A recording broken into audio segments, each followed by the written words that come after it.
So here we are at the terminal. What we're going to do here is initialize our vagrant box.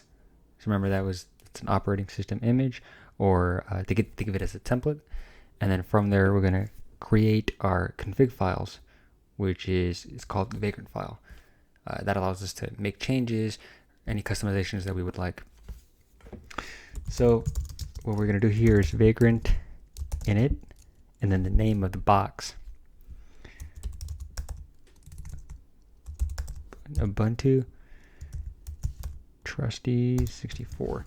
And if you've used Git before, it's not a prerequisite for this course, but if you've used it before, you will recognize this right here, the init.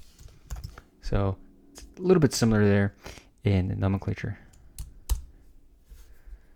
So in this project directory, Trusty, I just named it that to have it be more clear of what we're working on. And then do a vagrant init that creates the initial vagrant file. And then from here, give vagrant up, and this will get your box going and import everything it needs for this base image. And you'll see a successful message once the installation is done. And if you read some of this output, where you can see everything that is happening in the background, network interface, right? Your adapters, port forwarding, only the correct ports needed for it, key-based authentication, all of the things that you would kind of have to do manually if you were to do it in VirtualBox. Downloading an ISO, waiting for that, then going into VirtualBox, getting your adapter set up. So you're saving quite a bit of time here, and you have everything you pretty much need here. So let's just go ahead and look at this vagrant file to see what's in there out of the box. So here we have a vagrant file, and if this looks a little bit intimidating, don't worry. There's only a couple of things that we really have to worry about here, right? It's good to read all of this and get a good understanding, but there's only a couple of things that really matter at the moment. So first, everything here with this pound signal is a comment. So if we see everything that's not commented, we have the first line here of config.vm.box equals Ubuntu Trusty 64. So what this is the name of our box, of our vagrant image. And then obviously this is the first line here of our configuration, and it's basically just saying to take this config and execute it. And all the way at the bottom, you'll see this end keyword.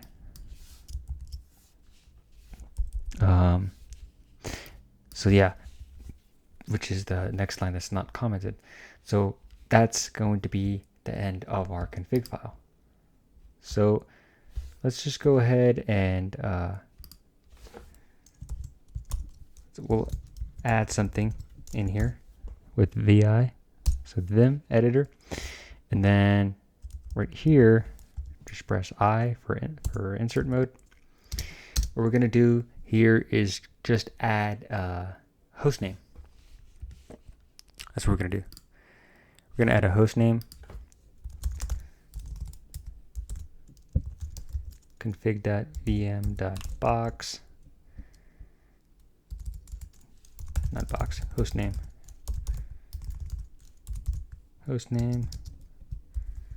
and then we'll name it Trusty.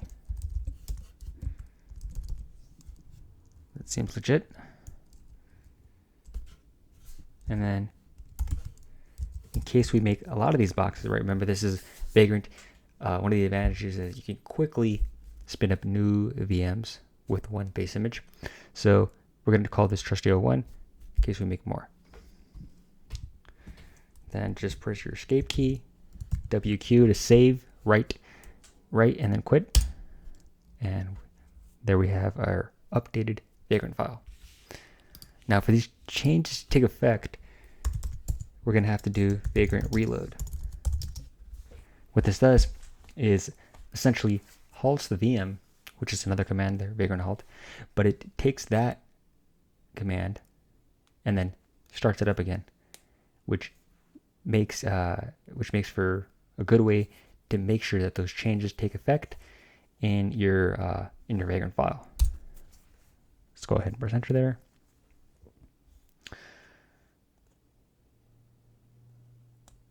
Vagrant reload. And you can see some of the similar messages that we had from the beginning of forwarding ports and other network configurations that are happening in the background.